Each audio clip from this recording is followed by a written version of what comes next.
talking about this one Helen has this desire to be free and to be really who you are in that value fulfillment state where you can really go into deeper and more meaningful work.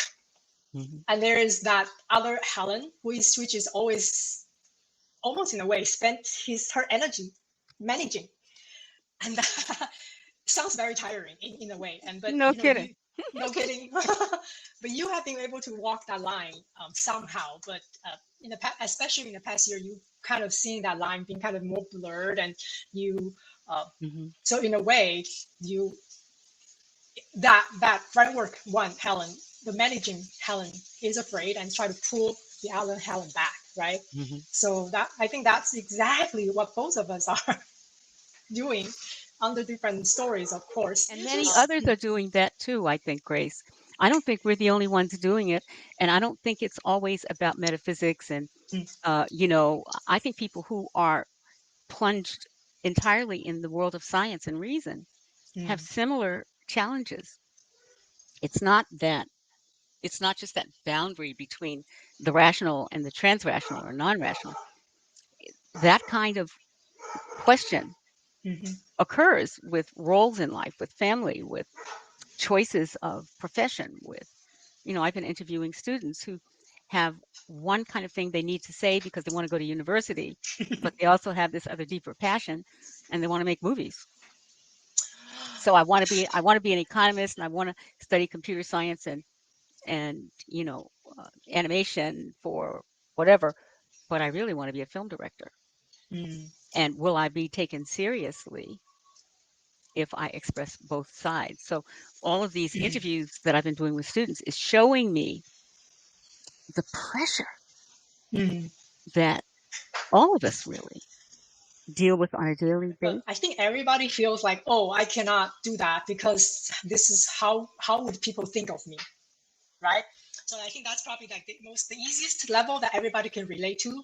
And then the next level going after that is like, so what do we do about it, right? So like Exactly. we're aware, like, oh, I really want to do this, or I really don't want to do certain things, right? But how would people see me?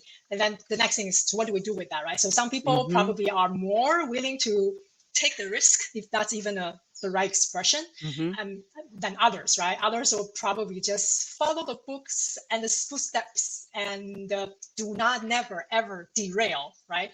So this is, or wait until they say, I'll put this off until I'm 45, midlife crisis.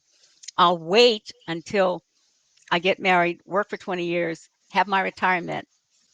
Then when the kids are out of school, then I'll follow my heart.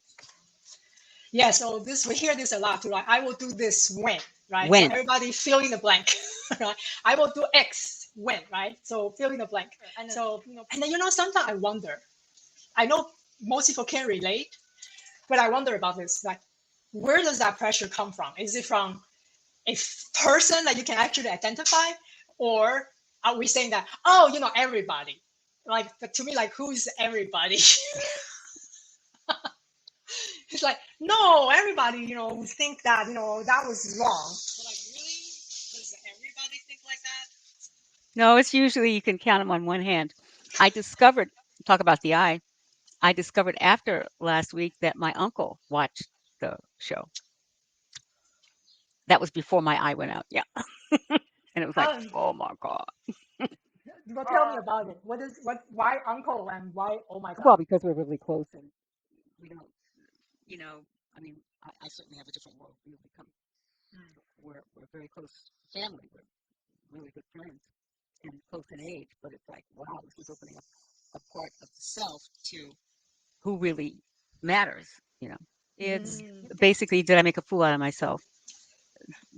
Do you understand? And his response, I didn't know that he was there, and he told me, was I didn't. Some of it was over my head, but you did fine. So but of course, this has nothing to do with facts.